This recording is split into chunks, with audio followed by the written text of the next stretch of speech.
giri mana konto masa gude waaw yéen xaaleen réew mi ni laa ko bëggee waaw bisimilah ñuy detti doon dellu sàkku ñaan di ñaan yàlla mu nangul nu lépp lu ko ñaan seytaan ne di yàq xel di sotti xalaat di féewale àndandoo ñu dal bu nu laal yaay yéen xaaleen réew mi ni laa ko bëggee waaw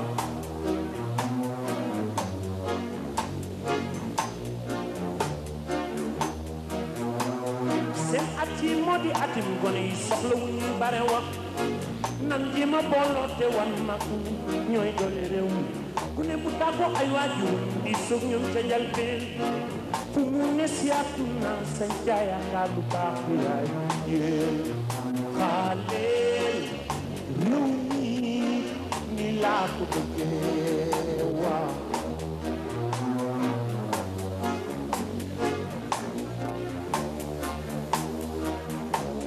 bu nu waxtaan nekk suñuy bay nag mët naa ba ci réew lu ñu wax ñu dégg koo boole suñuy xalaat ñi ci biteeg ñi ci biir fu waay mën a ne nan boole suñuy xalaat yow mi jëm kanam yéen xaaleen réew mi ni laa ko bëggee waaw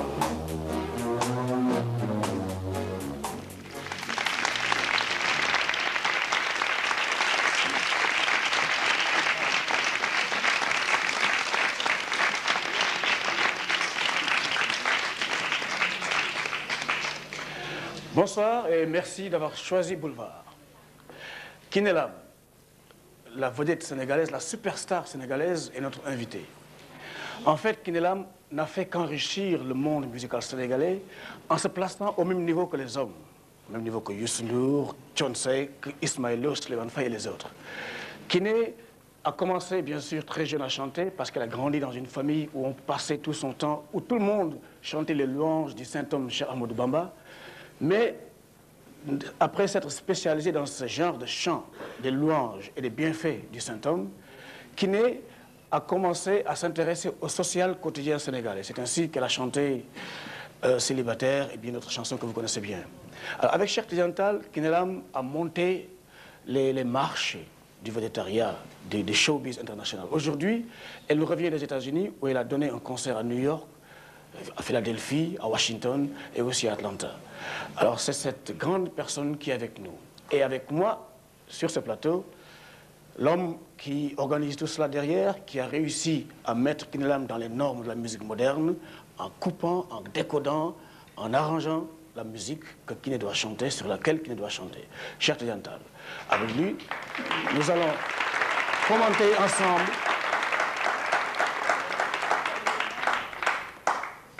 ensemble cette émission parce que tout simplement Cheikh n'est pas un musicien d'aujourd'hui. Il a commencé il y a très longtemps, je l'ai dit un peu dans la bande-annonce. Cheikh Tall a rendu jaloux les solistes guinéens lorsque le Khalam est allé en Guinée pour faire des morceaux de Jimi Hendrix parce qu'à l'époque c'est lui qui faisait Jimi Hendrix ici. Alors Cheikh Tall a joué avec le Khalam, il a joué avec Idrissa Diop, il a joué du jazz. On le connaissait pendant très longtemps dans les coulisses des boîtes de jazz de Dakar. Aujourd'hui, pourquoi aujourd'hui il change? Il se dédie entièrement à la musique qui est notre musique, le mbalakh. Alors c'est une question à laquelle Cheikh répondra dans cette émission. Alors avec Cheikh Tall, nous avons aussi tous ces messieurs qui forment le groupe Kagou. C'est le groupe de Cheikh Tidiane Tall et de Kiné Lam. Le bassiste, le batteur, on les connaîtra dans un instant. Mais avant ça, nous allons passer par quelqu'un qui a marqué aussi la musique mondiale. Il est mort très jeune, comme disait mon ami et ami, mon frère, grand frère, ancien maître et grand animateur aussi, Ahmed Tidiane Diop, que vous allez voir dans un instant sur ce plateau. Il est mort très tôt. Il s'appelait Otis Redding. Nous allons voir ce qu'il disait à l'époque, qui nous touchait si bien, parce qu'on choisissait ses morceaux dans les slow. Otis Redding, Badarandir. I've been loving you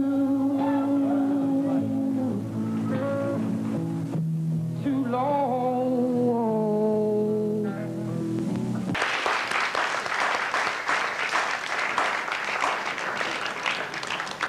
Otis Redding, qui est mort dans un accident d'avion, bien dommage pour l'ensemble, pour tous les espoirs qu'avaient tous ceux qui écoutaient cette musique à l'époque. Chertal, tu as joué ça en 68. Hein? Oui, on a joué ça entre 68 et 69. Et c'était quoi? C'était les slows, c'était... Ouais. Otis faisait partie des grands modèles, des musiciens de notre génération. C'est des gens qui nous ont beaucoup apporté quoi, sur le plan variété. Et de Sam Cooke, Otis est venu révolutionner la musique et c'est dommage qu'il n'a pas pu vivre longtemps. C'est vrai. Alors quelqu'un qui joue Otis Redding très souvent dans une boîte de la place, qui reprend ça à sa guitare, parce que seulement c'est un phénomène de la guitare. Nous allons en parler tout de suite, bien sûr, Chertal. Ce phénomène, c'est Vieux McFay, que vous connaissez, qui aussi, comme Chertal, oui, je crois que c'est... Il est là. Il est dans la salle. C'est un guitariste extraordinaire et le pays doit être très fier de lui, exactement de la même façon que vraiment Cher Tidental est en train de faire faire à la musique sénégalaise un grand bond. Alors Vieux McFay joue très souvent I've Been Loving You, tous ces morceaux, avec à la batterie Jimmy Brown, que vous connaissez bien. Alors Vieux McFay vient de sortir un clip qui est sorti tout juste aujourd'hui. Et à Boulevard, nous vous passons la primeur. Ça s'appelle Drianke. Regardez, Badagandir, Drianke.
Tu me regardes déambuler, je te réponds par un sourire. Mon bongo romantisé, t'as saoulé sans coup férir. Ainsi va la vie, ainsi va la vie, ainsi va la vie, ainsi va la vie. Watenget na monen, watenget na monen, wachesit na monen, wachesit na monen, wabani na monen, wabani na monen, étudiant yi na monen, étudiant yi na monen. Magida gu yak si signam, magida gu yak si signam. Waluga yaksina.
Casamance na mon nañ ma may daagu yegg si ñoom. Tu me regardes déambuler, je te réponds par mon sourire, mon Congo romantisé, là sous les centres feuillus. Ainsi va la vie, ainsi va la vie, ainsi va la vie, ainsi va la vie.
Merci à tous nos amis de Boulevard.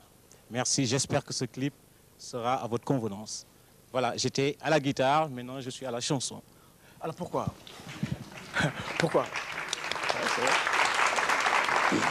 Alors pourquoi tu chantes maintenant? J'ai toujours chanté Khalil, tu sais Ouais. que j'ai toujours chanté. Ouais. Enfin, c'est une réalité, il faut chanter. Ouais.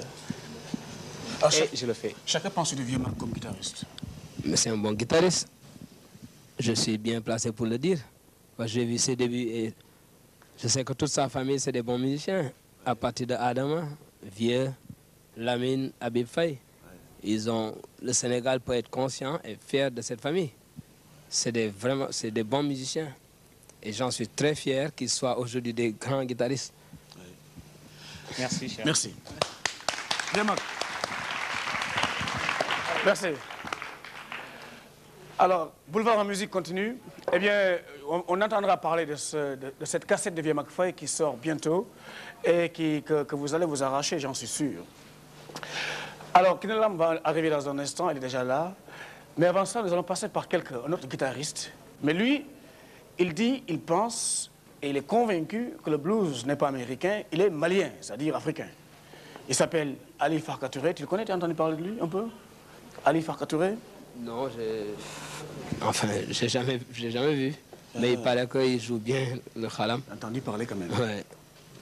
Alors, il joue à la fois le Odou, le Ngoni, je ne sais pas comment on l'appelle là, j'ai encore, ce petit khalam de couleur là. Ouais.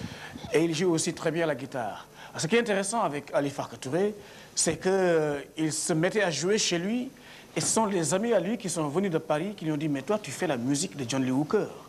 Il dit, mais qui c'est John Lee Hooker? Je ne connais pas ce monsieur. Moi, j'ai pris ma guitare et j'ai joué et ça a donné cela.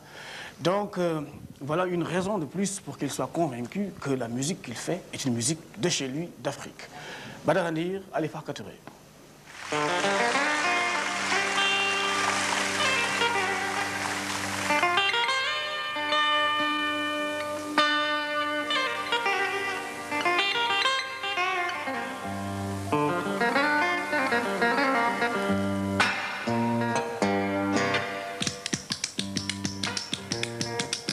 Alors je recommande à tout le monde de m'aider.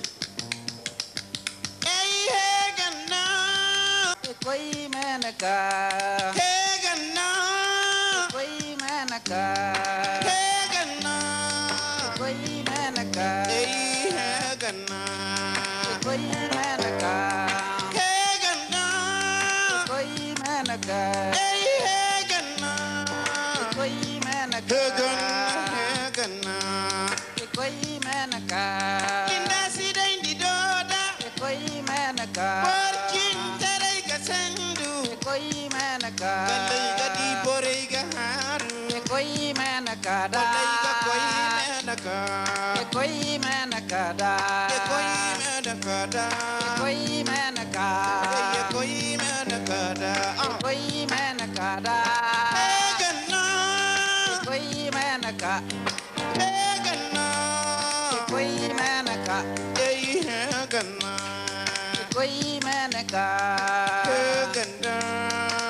menaka koi menaka hey gana koi menaka da hey gana koi menaka gidi barai maharu koi menaka da kalai gadi barai gatini koi menaka da barai gomu kalai gatasi koi menaka da menaka gakanu koi menaka hey gana koi menaka koi menaka koi menaka menaka da koi menaka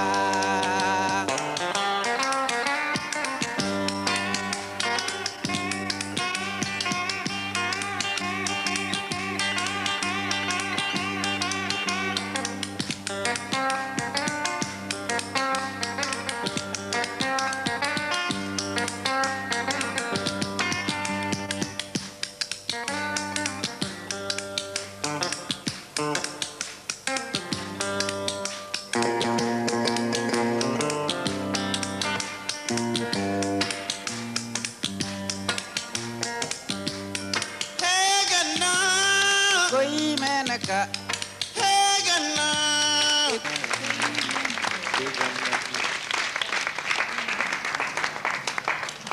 Voilà, Ali Farka Touré, un ami très proche, personnel, j'allais dire, de Baba Mal. Ils se connaissent très bien. Je crois que Baba nous l'amènera un jour. Nous allons en parler d'ailleurs parce que quand on aura Baba Mal ici pour discuter justement du Club des Stars, on pourra parler des stars qui viendront avec Baba Mal sur ce plateau. Alors, qu'est-ce que tu penses de Ali Farka? Ah oui, les gars ont raison. Il a le timbre de Lightning Hopkins. Ouais, Sans Lightning, et puis il y a un rapprochement entre les gens du Mali, Mopti, parce qu'ils ont une gamme un peu pentatonique. Le Donc Niger, ça sent le Niger voilà, aussi, Niger. ouais. On sent le blues là-dedans. Donc c'est à peu près ça. Ouais. Ouais. Merci, Chertal. Chers amis, alors, la superstar de la chanson sénégalaise, Kinela.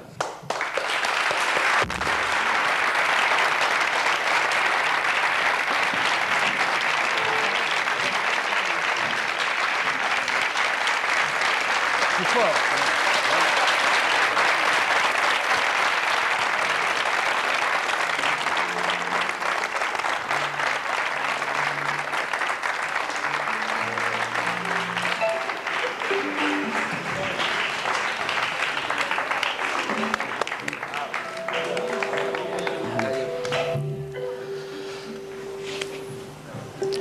Alors, le morceau que Kinela va nous faire est un hommage au Djambar.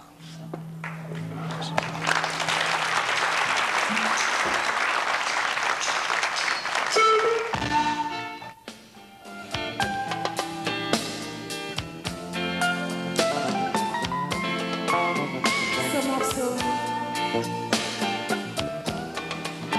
est dédié à toute la famille Djambar, au colonel, au commandant, au capitaine, au sergent et à nos voyants soldats. Je vous salue tous et plus particulièrement à ceux qui sont devant le téléviseur. Merci.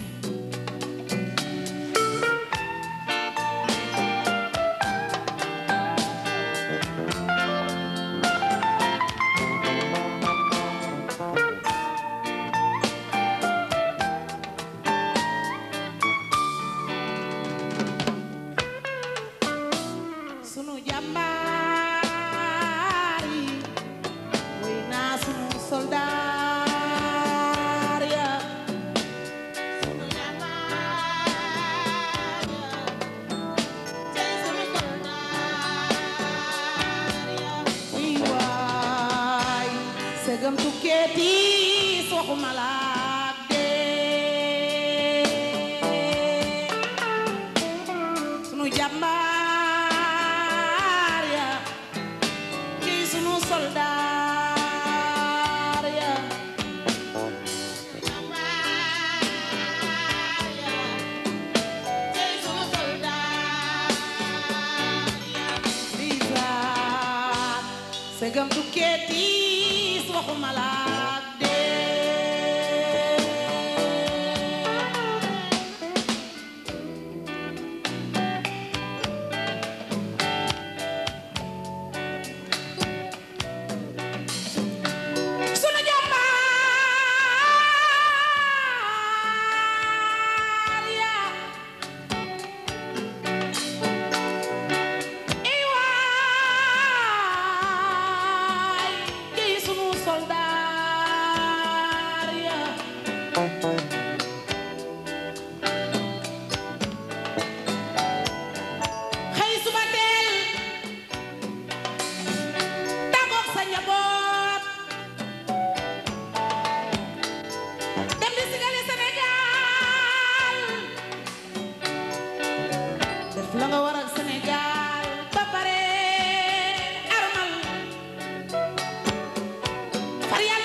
Kiné Lam.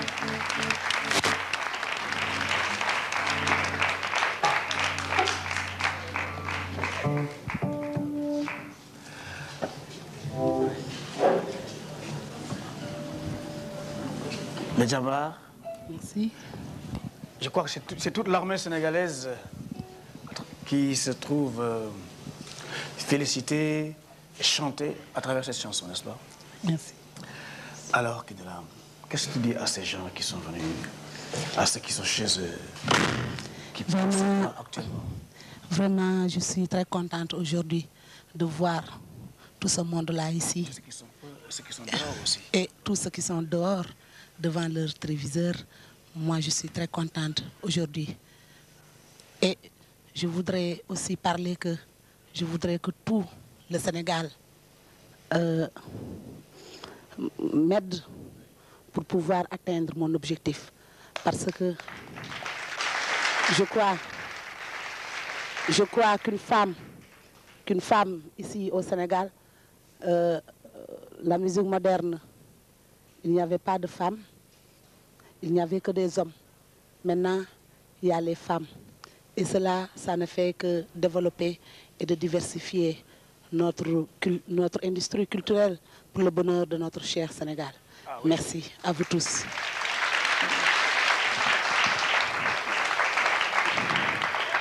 Je profite aussi pour vraiment remercier tous les musiciens qui sont derrière, qui sont venus, qui ont répondu à l'appel, mais aussi et tous les musiciens absents même.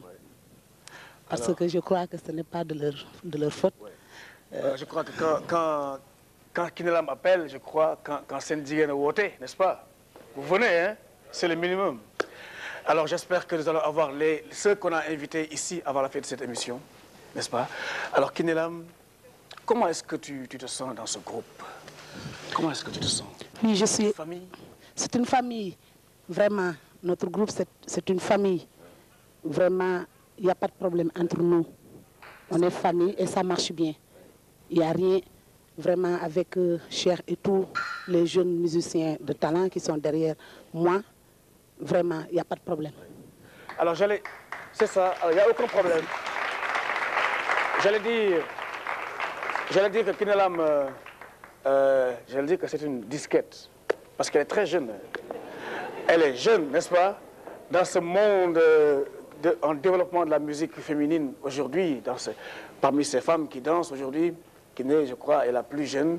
Et je crois que c'est ce qui lui donne aussi son tonus, qui fait que ça passe, n'est-ce pas? Très bien. Très bien. Merci Kiné. Alors on maintient Kiné Lam dans 2 morceaux enchaînés. C'est très beau. Écoutez ça.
Ibrahima nga yaram joo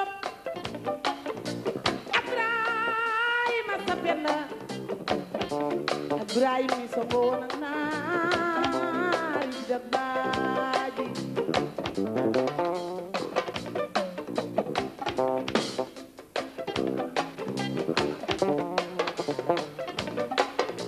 Ndoy Faal ak Madun Faal dam Asan ak Mbarik Faal Asan ñëpp bari to baawa gi ma jigéen yu su mberi ngoone li ngeen bi ci buur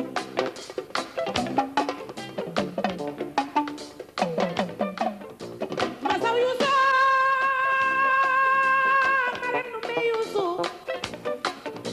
kantoon ja masar yaram daaro gar min mulu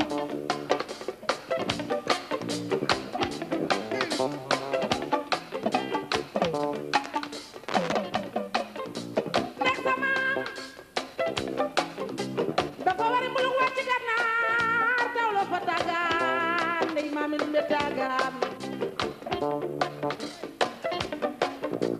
sa jaara joom mir ngoon gi ñaar jar ma faat ma birami sa joom degen fara ndey pen baba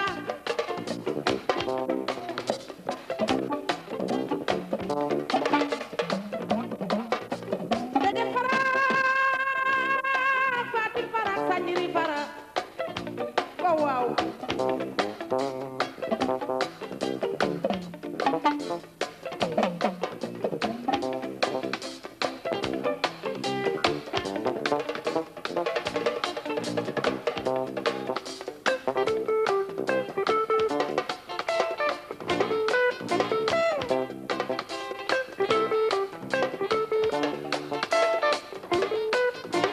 itu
waaw xanaa danga xamul ni ndar ndar bi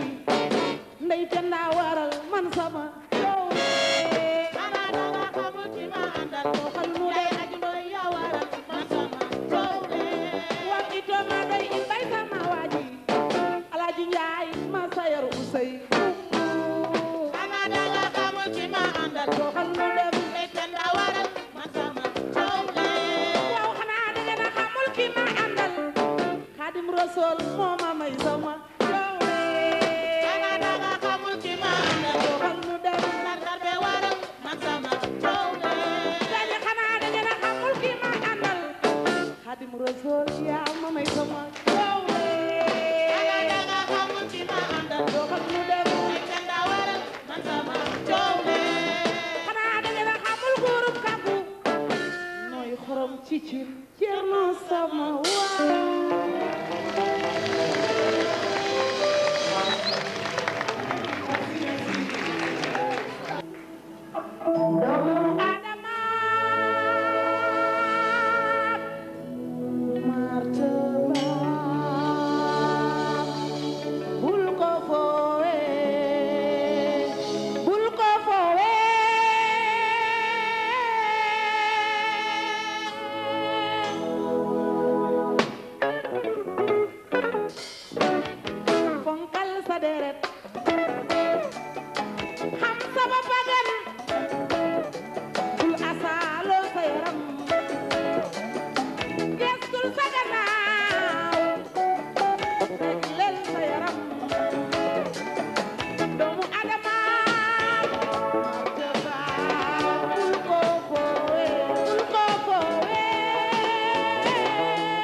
réccoo ngi ci gannaaw ndogal bakkan waru dalla du dage fala neex ma ci ko bu tee yaa ngi ci kii ëllëg yaa ngi ca kee sida bee sida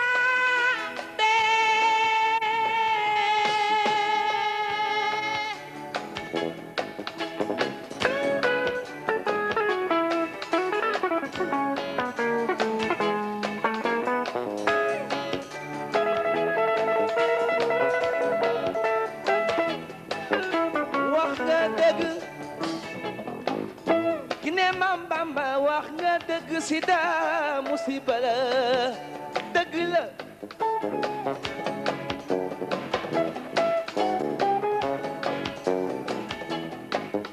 waaye sida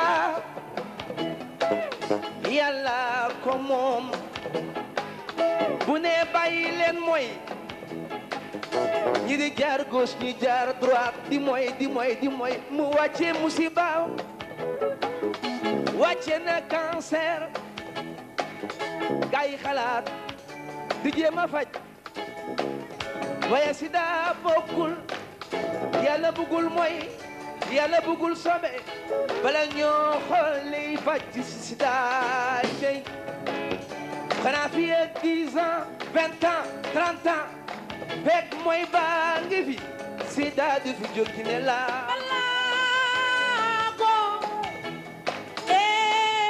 tàccu leen koy tàccu leen mu riira riiro balaago coon coono coono coon balaago lati jom degen mbaay jor demba degen mbaay ndagu degen mbaay demba isa degen mbaay kurang ma daawur gewal balaago coon wax nga dëgg xam nga li neex na yaay suñu jigéen ki ne balaago ngi taxaw sa wet ba balaam baba mala ngi dar la Ousseyn Njaay a ngi fi Alaaji Njaay studio mi la ngi fi ñooy say càmmin ki ne kon nag bu la neexee ngande baba mal kay mosti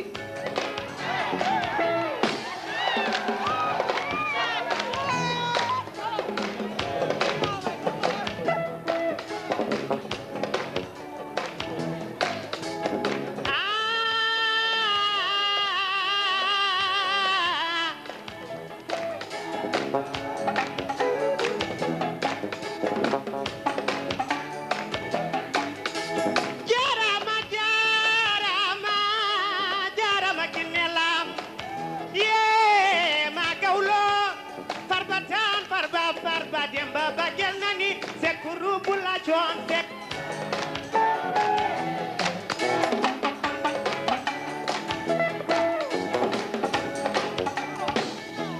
yuma rokma bama wajata mana yuma rokma wajata ma kana ni walo baba mal baba mal baba mal baba mal baba mal baba mal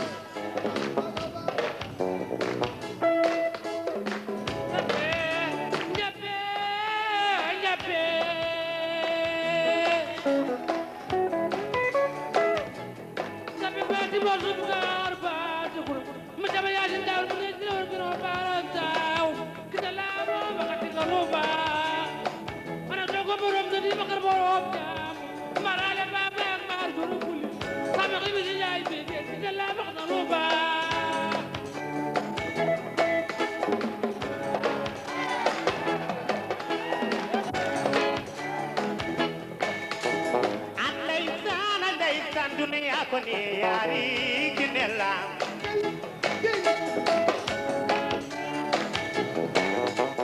artista Sénégal beo ngreji den yo may baba noti dandel ñol baba mal aoram kinela andaisan John Balago jarama bu kunta koy nani demba jaayo demba jaatoro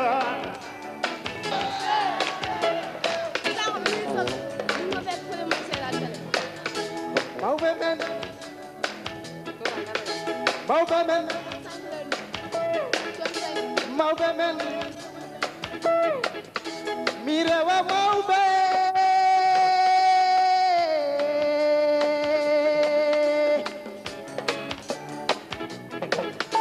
rok malax nuyu na leen rok malax nuyu na xale Sénégal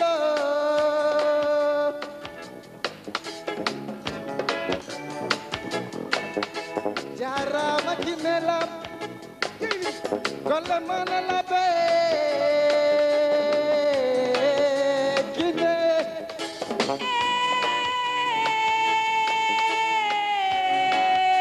Dembaja Rombala alanamlo Rombalax ñëw na alanamlo Rombalax ñëw na alanamlo Rombalax ñëw na alanamlo Rombalax ñëw na Kunta Jaay Gawlo Gawlo ñoo bokk menn maam Gawlo Duwaare Biram Mbañik Ñaasa Biram Mbañik Rella Biram Mbañik dawul jàmmi sargar Gawlo Gawlo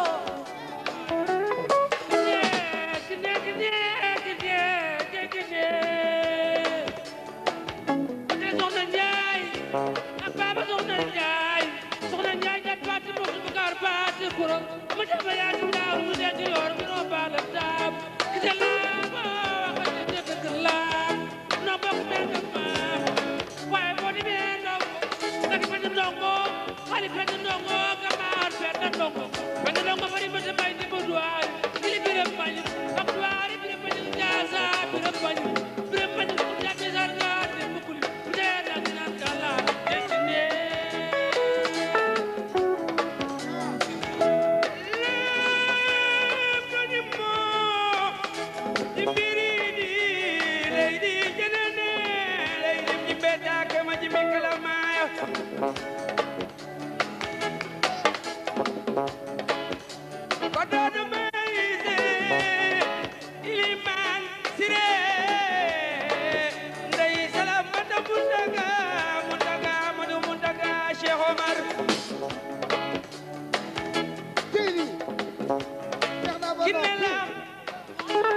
Kinelam kordogo ngini kine yaay sunu jigéen ladi Ibrahim Fatsaro Omar Basu moy no la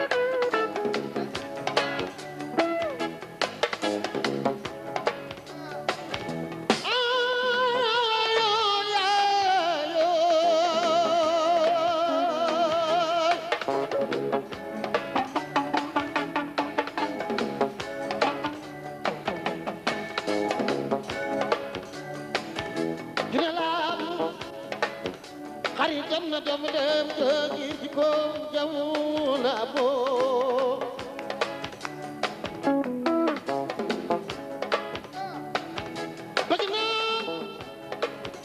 bagina la ya baguma la jarjo yow dina doxal yow ñoo ko bëgge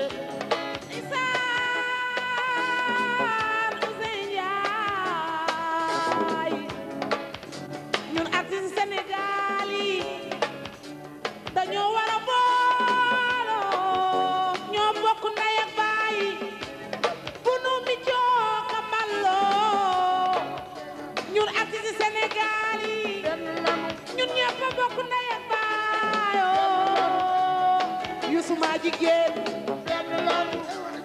Ousseyn Ndiaye John Balago Seck Baba Mal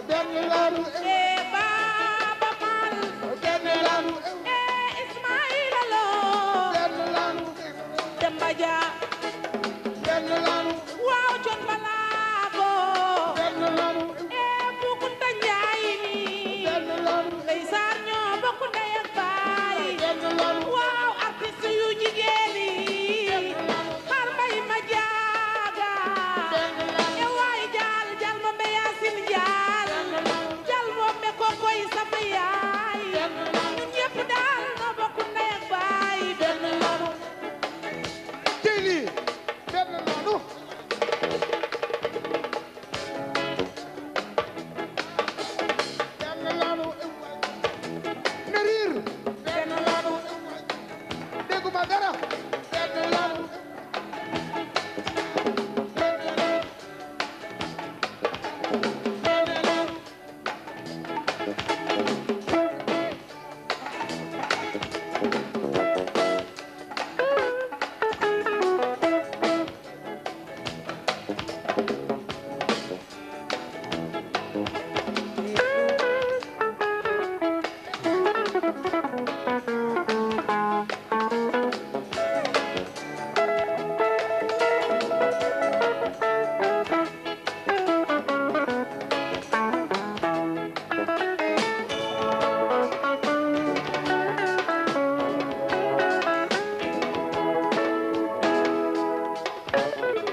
Merci.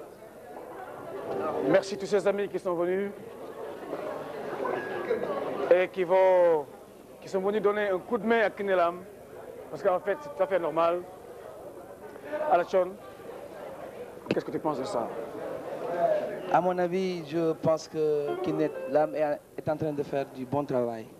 Mais je félicite beaucoup M. Cheikh Tidiane Tall, qui est à l'origine de cette belle musique-là, parce que la musique est vraiment belle.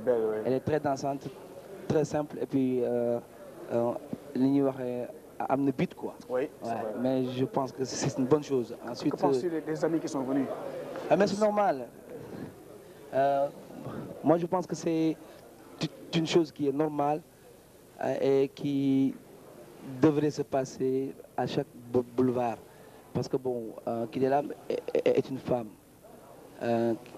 Une femme qui se bat aussi, comme nous les hommes, pour la musique sénégalaise. À telle enseigne que bon, je pense que c'est une bonne chose de voir un Demba Dia, un Hilaire, un Baba Mal, un Zendiaï, et sans oublier les autres qui ne sont pas là. J'espère qu'ils seront là avant la fin de l'émission. Oh yeah, oh yeah, oh yeah. Nous sommes là jusqu'à 19h. Hein? Oh yeah. Bon, je pense que Kinelam est en train de faire de très bonnes choses. Ouais. Mais Cheikh Tidiane Tall est un grand génie aussi, parce que la musique là, elle est vraiment très belle. Merci bien. Yeah. Alors, ok, on maintient encore Kinelam et Cheikh Tidiane Tall et le groupe Kagou. Avant d'avancer justement, nous allons les présenter. D'abord, comment s'appelle celui qui est au clavier, Cheikh Tall? Prends le micro. Celui qui est au clavier, c'est un jeune talent, Iba Ndiaye. Oui.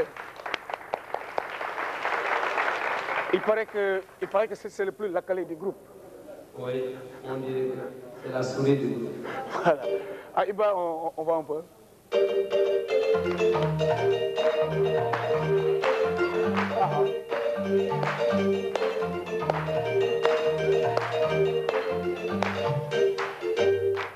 Oh, hein?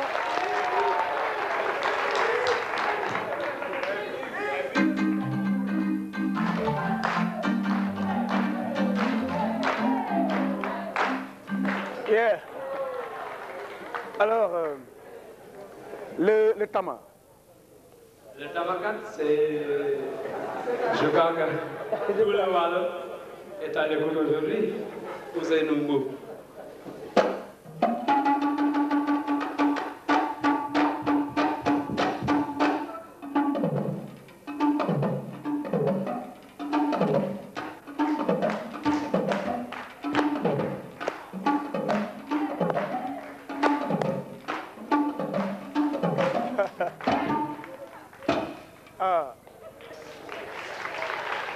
Alors, le sabbat.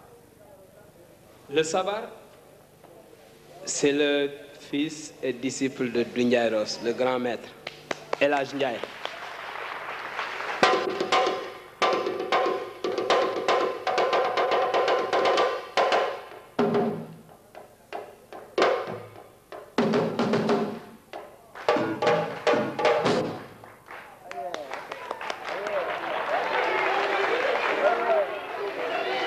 C'est l'héritier. C'est l'héritier.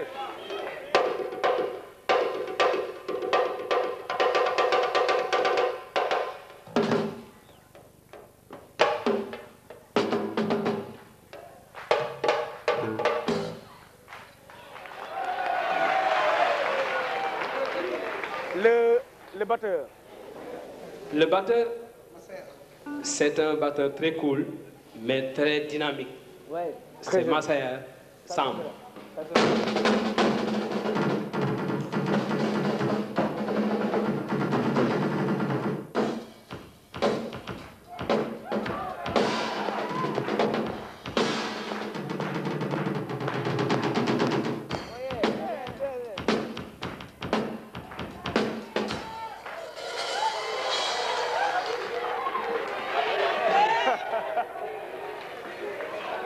Salut les gars.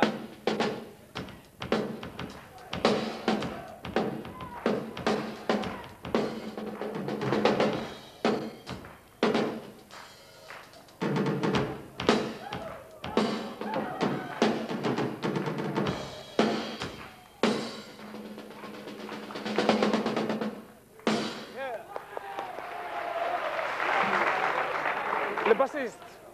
Le bassiste. Le bassiste, lui, c'est la grande découverte. Belle technique, hein? Ah, c'est un super technicien. Ah, j'ai vu. Et tout. Le grand, il a des doigts aussi comme sa taille. Il est très technique, très cool. Moi, je suis comme on dit là. Mais c'est mon complément. Et tout.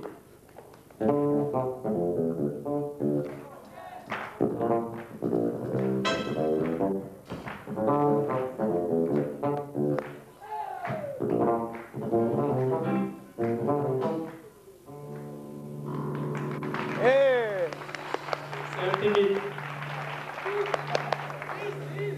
Et tu peux se la faire un peu la peau.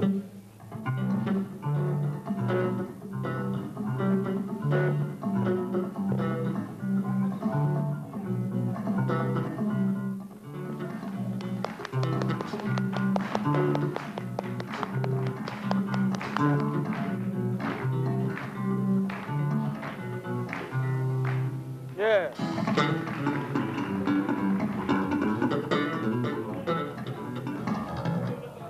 Yeah.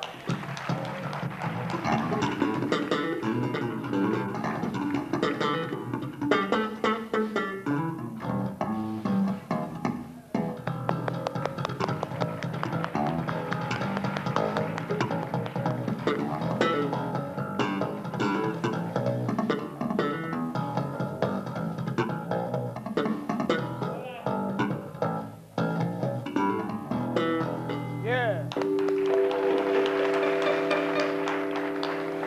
Alors, les deux voix derrière, il y a d'abord, avant d'arriver aux voix, je voulais économiser un peu mon ami guitariste accompagnateur là-bas pour pouvoir dire certaines choses sur lui. Parce que c'est... Voilà, on attaque les voix. Alors, d'abord l'homme. L'homme, c'est l'animateur actuel du pays. C'est lui qui dit Tchougberi, l'opoturu. ay ko mo noy bul ko yakamti belen lopp tuuru bul ko yakamti lopp tuuru Sénégal 92 yum Omar Gueye Bokande Rosé Mendy ngi ñëw ni ngi ñëw Souleymane Sam ne ngi ñëw Côte d'Ivoire ngi ñëw Cameroun ne ngi ñëw ngi ñëw belen lopp tuuru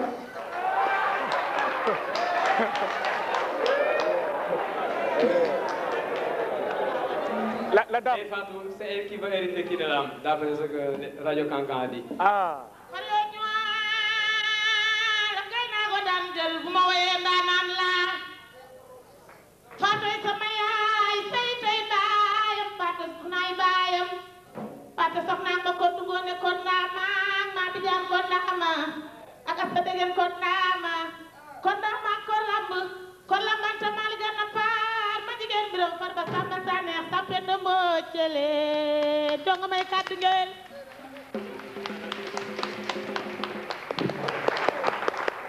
Merci les Fatou.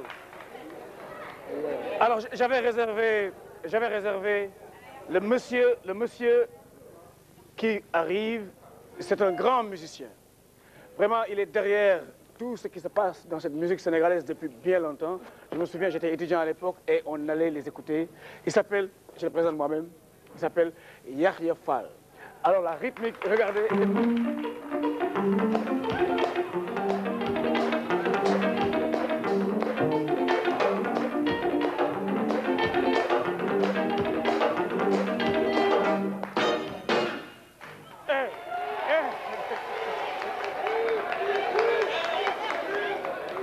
Allez, ça ce n'est plus un art.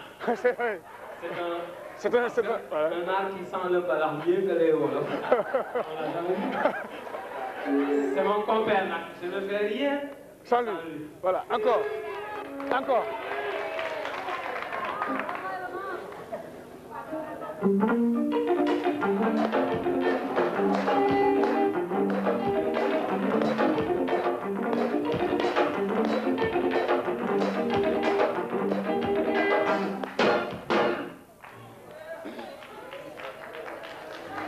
Alors, oui?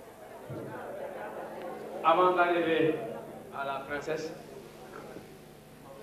je voudrais présenter quand même le groupe en staff derrière. Oui. Ce staff, il y a un président d'honneur qui est notre grand, le mari de la princesse, Grand Nongo. Ciao.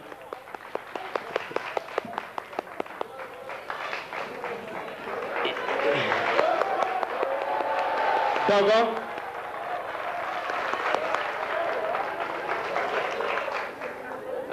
Il y a Zal Mbodj, qui est le road manager. C'était le manager de Oasis, qui est devenu aujourd'hui road manager de Kiné. Il y a Thierno Diop, qui est le conseiller artistique. Alors maintenant, Kinelam va nous présenter... Non, je crois que c'est l'inverse. Cheikh Tidiane Tall, tu vas nous présenter encore Kinelam. Ah. Donc je vais présenter la princesse. Pourquoi j'appelle la princesse? J'étais venu en 86 en vacances et j'ai osé dire à Sorano que si, normalement dans le pays, on devrait donner un trophée de disque d'or, parce qu'il n'y a pas encore de disque d'or ici, Kiné, on devrait remettre ce trophée à Kiné, parce qu'il avait vendu quand même un record de vente, comme en France, au moins 100 000 cassettes sur Dogo. Yeah. Donc si je viens aujourd'hui jouer avec Kinelam, c'est parce que j'ai vu en elle des potentialités qu'elle a en musique et les possibilités. C'est ce qui m'a amené à avoir encore le goût de rejouer la musique sénégalaise. Alors Kinelam maintenant va nous présenter le guitariste soliste. Comment il s'appelle? Vraiment, comme le dit Cheikh, lui aussi c'est un bon guitariste que tout le Sénégal apprécie. Maintenant, on n'a pas besoin maintenant de demander qui est Cheikh Tidiane Tall. Tout le monde le connaît au Sénégal. Et aussi, il est avec moi. Il me soutient moralement. Vraiment, je suis très content de lui. Merci.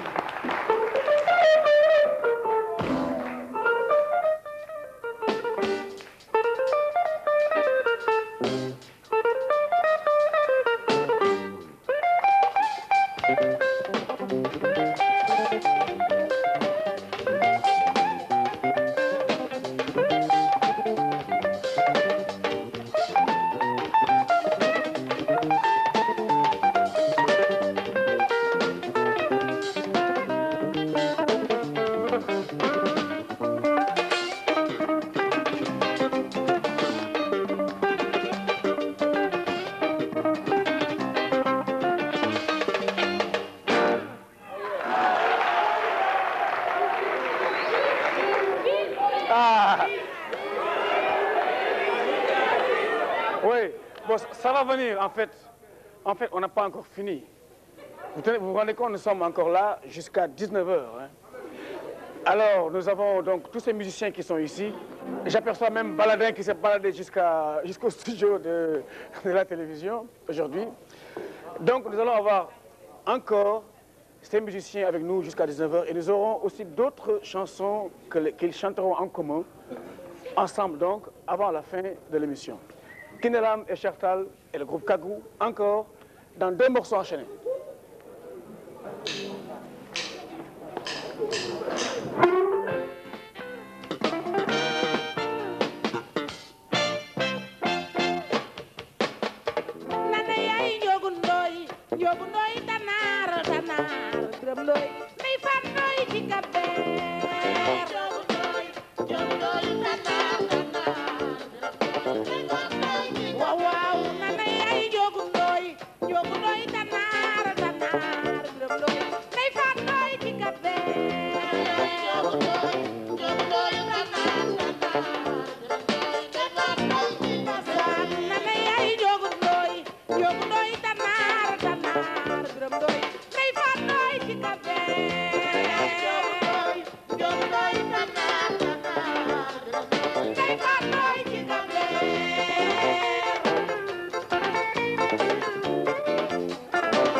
superstar de jeunesse au Sénégal waaw walaay xale yi mu jéem réew Ndeye Fatou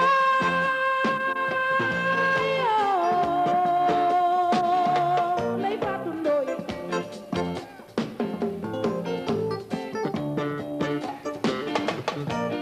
Mamar Thiaw dali ko day baayam dali ko jaraaf Mamar Thiaw ay baayam jaraaf Mamar Thiaw Demba Thiaw ay baayam Demba Thiaw ay baay Mama Sane ak Seri Mam Arsane ay baay Limaamu Mam Kumba Ndoye ki ni woon adi ko day lay ci yoo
Merci à vous tous. Merci. Amadou Gueye sama waa ji maa ngi lay nuyu.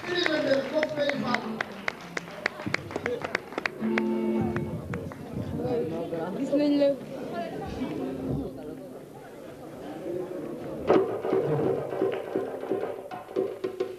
eh Ndeye Wade yaayu baayam xoolal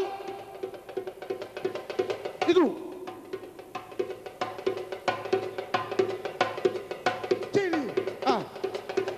gaañu tàccu leen gaañu tàccu leen ku sa tàccu yàlla na nga tàccu weer wi déwén gaañu tàccu leen bandaaram kan madan aram kan madan xayti jëy moo ñu may ngalam biir yónnee ñu ko wàllu moj no waroon jël ci jëlnu bu jël jox nu sunu wàll xuran as dikkal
Caam Fatim Sey seen baay ni magum kër Fatim Sey ni magam Caam Fatim Sey ak Amadou Caam Fatim Sey ak Mamadou Caam Fatim Sey ni ñoo bokk ndey ak baay ñooñu ma wute bu nam soogay seen baay ma soog te Ndodoro sa maam nga des kat laa tey jaalawaali ma soogu penn mboye sa maam nga des kat laa tey jaalawaali waaw bala jow joob ni mu nga génnu jee ma jawaar facca mu nga burjaaj ba burjaaj nare ñaaw sama ma yew dee kon ni bandaaram kan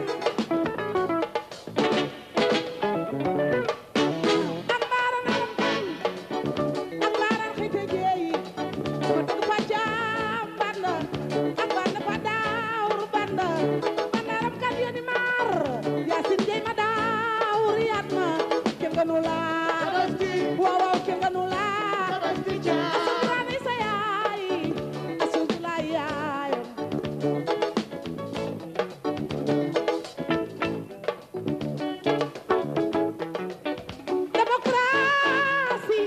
démocratie bambi yam penda waaw jaara yam penda akor bambi yam penda démocratie abib jam bambi yam penda démocratie waaw démocratie ndeysaan Abdou Diouf élu en 1981 aux surfaces universelles l'homme de la démocratie l'homme du consensus ndeysaan national bi le consensus ndeysaan national bi waaw démocratie waaw ni ak ñaam met Babacar Niang waaw met Abdoulaye Wade démocrate la met Abdoulaye Wade démocrate la waaw Ousmane Ngom kooku démocrate la waaw Jean-Paul Diaz kooku démocrate la démocratie écoute mutuelle bi dama déglu la loolu mooy démocratie déglu ma déglu la kooku démocratie la écoute mutuelle bi diversité des idéologies démocratie liberté d'opinion et de la presse ku ne wax ci li la neex gisee li la neex réew mi noo ko moom ku ne wax li la neex xoole li la neex démocratie ndeysaan démocratie Sénégal mooy école démocratie waaw Sénégal mooy école démocratie waaw démocratie ndeysaan démocratie met Abdoulaye Wade démocrate la met Abdoulaye Wade kooku démocrate la ndeysaan Abdou Diouf démocratie loolu la woote liberté d'opinion élu au suffrage universel élargir la majorité présidentielle bi liberté de nom et de la presse écoute mutuelle bi ndeysaan diversité des idéologies démocratie la consensus daal national l'homme du consensus daal national bi au suffrage universel élargir majorité bi pour présidentielle bi pluralisme daal des partis l'homme de taille met Babacar Niang démocrate Landing Savané kay wisi noo ci démocratie waaw démocratie waaw tàccu leen mu riir yéen xale Sénégal liberté d'opinion et de la presse daal na ku nekk wax li ko neex mi gisal la neex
Kinelam, Jules Sagna, un peu de retour s'il te plaît.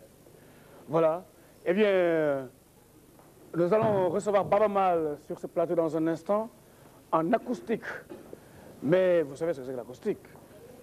Mais avant cela, je vais faire monter sur ce plateau le grand Sanokho. Je vous demande de l'applaudir.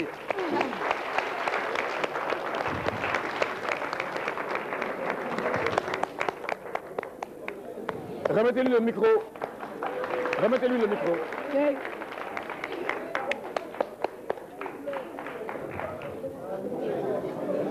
Alors, Sanokho. Encore plus fort.